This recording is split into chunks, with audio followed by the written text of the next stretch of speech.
দূরে তুমি দাঁড়িয়ে সাগরে জলে পা ভিজিয়ে, কাছে যেতে পারি না, বলতে আজ পারি না তুমি আমার এখনো।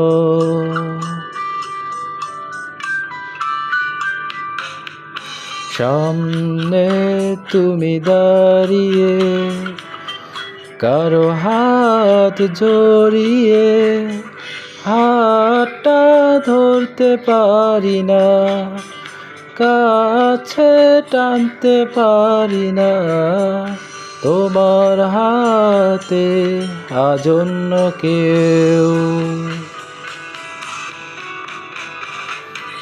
সাগরের পারে হাত ধরে দেখছো সূর্য ডোবামিনে, এখনো বৃষ্টি পড়ে তোমার মাঝে, সে বৃষ্টির ফোঁটা আমি নয়।